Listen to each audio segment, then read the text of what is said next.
I recently exhibited a film installation at Art X in Manhattan entitled Falling that explores the subject of suicide through the cultural and historical lens of Judaism. I transformed the space in collaboration with gallerist Phoenix Eisenberg and curator Lolita Cross, who is also my wife, with vital assists from artist Adrian Demanez and creative consultant Diego Duenas. We built a 24-foot wide screen, brought in antique church pews, and exhibited documentation and artifacts related to the film. The idea was to create a kind of simulated ritualistic space in the secular context of a fine art exhibit, in order to recontextualize the viewer's relationship with suicide and mortality in general. At the opening, I held a public discussion with philosopher Simon Critchley, whose book Notes on Suicide is a crucial influence on my work. Together, we discussed the cultural confusion around the subject and how it traces back to medieval religious law. We unpacked the shame associated with suicide and discussed the ambiguous nature of intergenerational trauma, including the experience of my Jewish grandfather during the Second World War and the suicide of my father. As you'll see, the conversation ranges from academic and esoteric to deeply personal and sometimes funny, as we attempt to strip back deeply embedded layers of silence and taboo. What follows is an edited version of Simon and I's conversation directly following the screening of the film.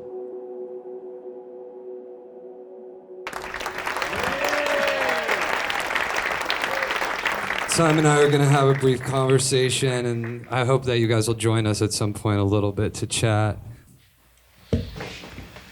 Shit, Charlie, you made me cry. Thanks, Gary. I love you, man. Okay. I love you, baby.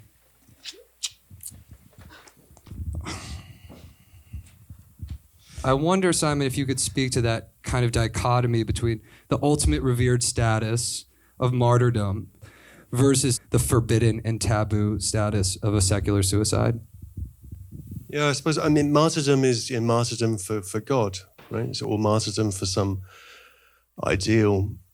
The funny thing about suicide, one of the funny things about suicide, is the history of the prohibition against suicide. And when did it become prohibited by law, and how did that happen? There's not much in the Jewish scriptures. There's nothing in the Jewish scriptures that prohibits suicide. Exactly. There's nothing in the New. The rabbis. Okay. Much, Yeah. Thank you, George. Okay. Yeah. Okay. George has a special permission to speak out loud, but everyone else should raise their hand. I'm not even being sarcastic. And I didn't recognize those passages, but I knew they weren't from the Torah. Right. I knew they weren't from the subsequent book. Right. And I think that's important to stipulate. Also, in the George, this is literally what Simon's about to talk about. I guarantee it. It's not out of nowhere. He's the right guy. He's going to touch on this. I promise. That's good. I promise. So nothing in the Jewish scriptures. and nothing in the New Testament. Nothing in the New Testament. Jesus opines about various things, but basically, repent and you'll be saved. It's the way it goes. There's one sutra in the Quran on suicide.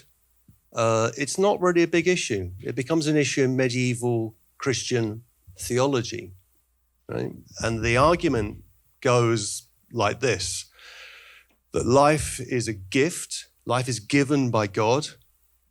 We're talking in the medieval theological picture. And you have the use of that life, but you do not have dominion over it.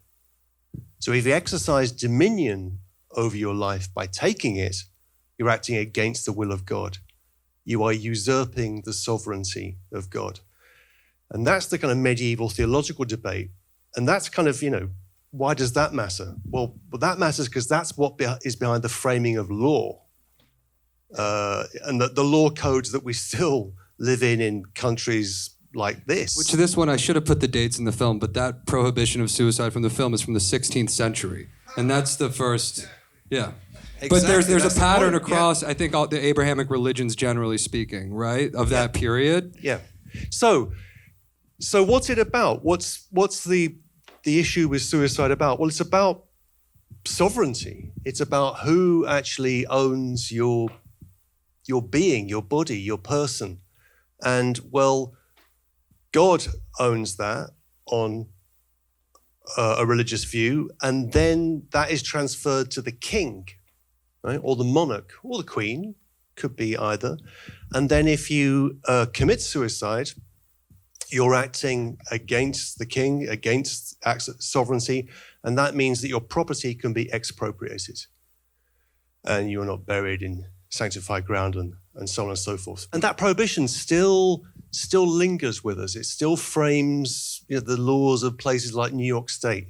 It's still there. Even, people that commit suicide are not going to be tried in court. Well, the families aren't going to be expropriated, but it's still there. And there's still, and it's the kind of the after effect of that prohibition that still causes us to get confused around the question of suicide. And we don't have the right words or the right concepts of thinking it through. Big part of why I wanted to have Simon here and have this conversation, and thank you, George, for pitching in, is I think part of the residual aspect of the mid, 1500, 1600 laws is that even in our secular culture, we still don't know how to talk about it. There's this weirdness around it. We lack a vocabulary for it because it's not the same. If you kind of act manically, if you're, psychotic and you jump out the window because a doctor's come in the room and you're on the 5th floor, is that the same concept as someone that is, wants to die with dignity or whatever? And what we can't deal with, it seems to me, is the idea of suicide as a free act, which it sometimes is. And how do we think about that, and how do we deal with that? So in the book, I look at people like, Jean Améry and my favorite Romanian. There's a whole Romanian story we should tell here. Cioran. Yeah, E.M. Cioran. And Cioran's got this idea that basically people that commit suicide, their problem is they're too optimistic. And so Cioran says, if someone comes to me and says they're going to kill themselves, I say, well, what do you think is going to be solved by you taking your life? Just deal with the tender indifference of the world and stay a while and enjoy the kind of melancholy spectacle and carry on. So that's it. So expanding the vocabulary and doing it with empathy. With empathy and with lots of examples. And so that brings me, let me ask you a question. Okay.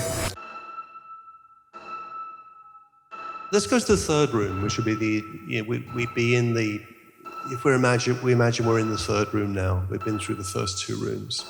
We're in the reliquary. And it seems to me that what you're preoccupied with in this work is ritual, and trying to reenact the conditions for ritual. Is that right? That's absolutely right. And ritual is very peculiar, because ritual is a way in which we make sense of things that don't make sense. Right? Ritual is about contradiction and paradox, and the fact that you could touch something or wear something, and that's not going to produce a certain outcome, but you do it nonetheless, because it's what you do, and it's an external act of devotion, repetition. And before the city, there is the temple, there is the ritual site. We keep finding that archaeologically. The further back we go, we find Göbekli Tepe, whatever it is. There's an enormous ritual site which serves no utilitarian purpose, right? It's just there as a place where rituals were enacted. And then we think in our dumb way, well, people must have believed this, that, and the following. Right. No, they're just engaged in this act. It's a playful act of repetition. Yeah. And this is linked to who a group of people are. So what about that you're trying to kind of bring back to the center of things, issues of ritual? It's absolutely true. I think it's in the absence of me personally having a ritualistic space that I feel I can authentically engage in. Although we did get married in a Catholic church, and I'm not Catholic, and I'm ethnically Jewish, but whatever. And I find myself actually, since I've done this project, opening up more to the classical formats of ritual. religion can serve a very valuable purpose in informing values, even if you take it literally. As we have more excess of resources for survival, we kind of need religion less, and in that way, at least in the secular West, we've departed from it, but we've thrown the baby out with the bathwater. So I guess what I'm hoping for in this kind of a space is like, well, maybe we don't need all of the dogma. Maybe we could have a space that is a new kind of ritualistic space that doesn't necessarily come with a dogmatic baggage that turns so many of me and my peers away from conventional religion. So I think, is that a good answer? That's a good answer. I think that's a good answer. Maybe we should get some... Yeah. George, have you got anything to say? Does anybody have a question for Simon and I, or just a kind of statement? Because again, I know it's like nerve-wracking to touch on this subject, and we don't have a lot of language for it, so even if you just want to say something... I think the shame around suicide, there's so much shame around it. There and is. what is that from, and how does one get rid of that? That's from this medieval prohibition, Right. and the way that's framed. Theology frames our legal systems, and we live in the aftermath of that. So we don't quite know how to react. So we get the news of, well, when I was right, this was a long time ago with the Robin Williams' death, and you're left, people were just puzzled with all sorts of questions they were ashamed of asking. Well, how do you do it? What's the rumor? It's natural, I just know that with Charlie and his brother, with their father, I'm pleased you brought that up. the immediate reaction of his brother was shame. Don't tell anyone.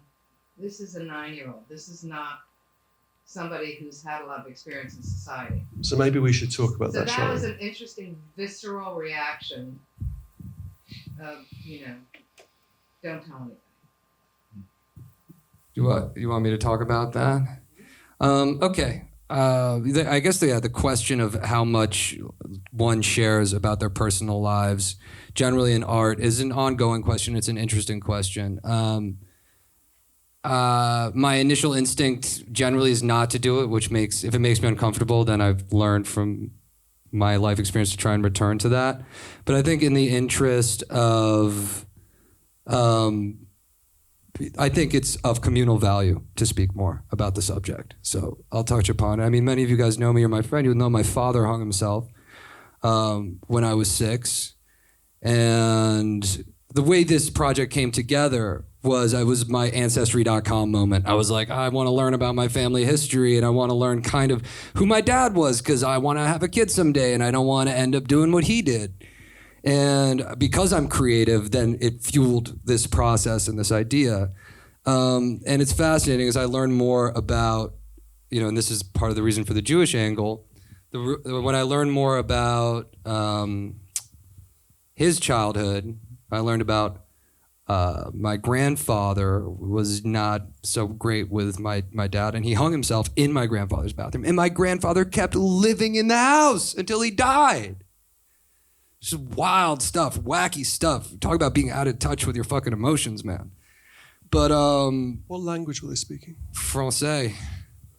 Or what were they not saying? But then, I learned about my grandfather, who, he was abandoned during World War II when the Nazis invaded because he had a wooden leg. So his sister and his mom left him alone, and he survived. He's damaged, right? And that impacted my father in some ways. That impacted me in some ways. I'm like, oh, I don't have a victim complex, but like I'm ethnically Jewish. I'm not really Jewish, but what happened during World War II fucked up my family to some degree, pardon my language.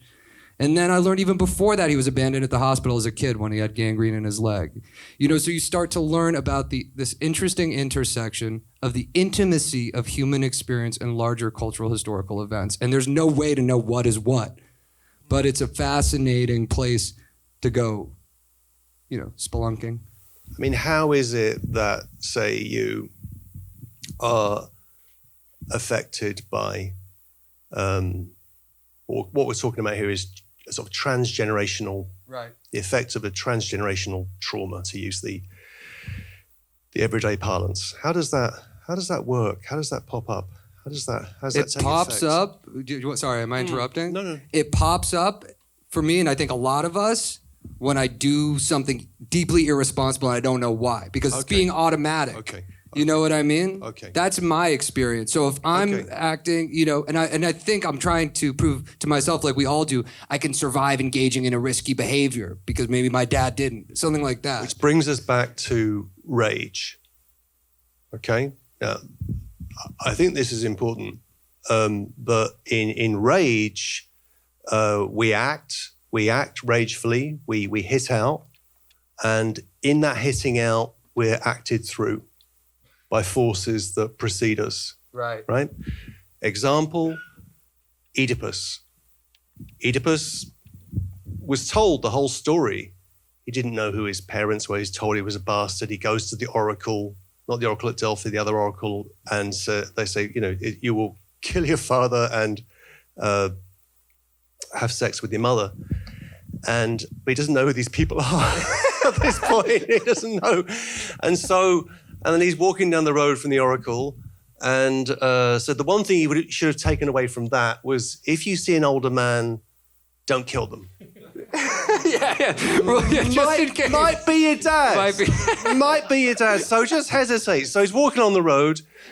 There's a bit of, ancient Greek road rage, Mycenaean road rage, and there's a kerfuffle, and Oedipus raises his hand and he kills the guards and he kills the older man, who is his father. Right. And in that rage, in the raising of the hand, he's acted through.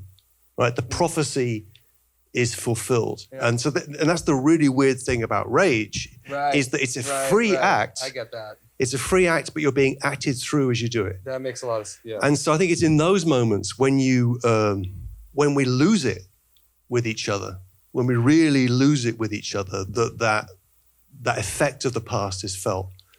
That's why therapy can be quite helpful. That was beautifully put. Thank you, Simon.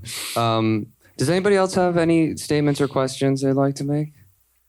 I have a question. Yeah. You don't think that the rage and the shame comes in from brainwashing, from us being brainwashed, that we should be ashamed, and hence that's when the rage sets in?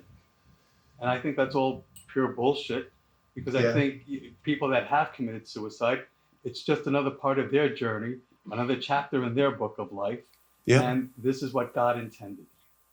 Well, the last bit, it could, could be. I know what you mean, Gary. We are, in a sense, whether we're brainwashed, but we are. We pick up, fragments of a moral worldview wherever we are, and part of that thing that we pick up is a shame around suicide, a perplexity around suicide. And then we carry that forward because we've not thought it through. Right. So what we can do, now I think there's been, I'm not a believer in progress at all. On the contrary, the barbarians are just, but they're not coming. Cavafy.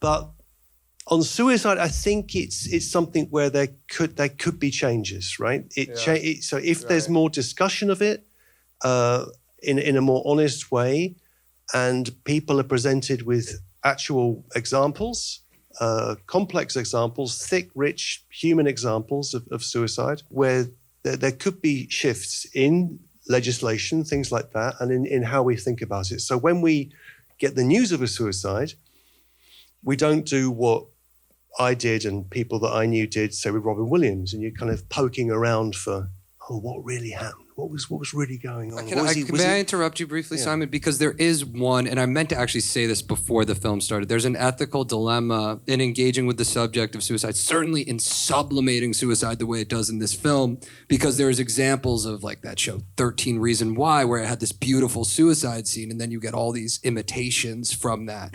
And the college campuses don't know how to deal with it because you kind of have to not talk about it, because if there's all this outpouring of mourning by the community, then that often is fuel in the tank for more people to kill themselves. So it's not quite that simple just to talk about it more. You end up, that's the most difficult part. And, I actually almost didn't make the film because of that. When I realized that, I was like, how can I make this? This is, if there's any possibility of this perpetuating somebody's suicidal ideation, then that seems like a big no. But ultimately, in this kind of a space, if you have this kind of a conversation, then it's okay. I think if you put Hollywood movie on a super cool looking suicide act and put it on HBO, you can't really do that. I mean, people could do what they want. It's a free country, but you got to be, there's consequences for doing that. So anyways, that's just, I just wanted to point out that it wasn't quite as simple as just, there's an ethical dilemma and a practical dilemma about how to address the subject. When through ritual and certain forms of paying memorial, it can perpetuate more of the same. It's tough. And then maybe this leads us back to that question at the beginning. I think it's bad, man. I just generally do. And whether or not it's an act of free will, I think it's bad because it fucked my life up. And I think that the basis of doing some of what a value is, and doing that's a very strong argument against suicide. Yeah. no, just that's because what you touch upon in the book is why we have to simultaneously hold, I think, a value judgment on it, and you have to be on the side of the argument. But of course, it's not a binary. It's not one or the other. It's not just good. It's not just bad. It's a mucky place to be in. So I'm sorry, I didn't mean to throw you off piste there, but I just felt that should be mentioned. Persist. Yeah. Persist. Carry on. Yeah. Keep going. And Choran is good in that way. Who do you think you are? You think someone's going to be saved by this? Yeah. And then if you were really thinking about, what are the consequences? What's going to happen down the tracks to your progeny or people connected to you? And that your life is going to be seen through the lens of that one final act. Yep. That footnote to an existence is going to see everything that happens in that life is seen through that lens. And that is a kind of nullification of an existence. Fact. Yeah. Right? And again, that's why. Sorry to interrupt. I hate interrupting you, but that's what I was like. When I started this project, I was like, that's the thought I had. I was like, my father was more than just somebody who hung himself. Exactly. I called friends of his. I was like, what was he like? What was his sense of humor? Yeah. Like what else was there? Yeah. Not because I want to look away, but I want to be able to hold those things together. Mm-hmm. Yeah, precisely. I think that might be a good place for us to end, unless there's any final. I think this is a good length. I'm going to cut it off. Thank you guys very much.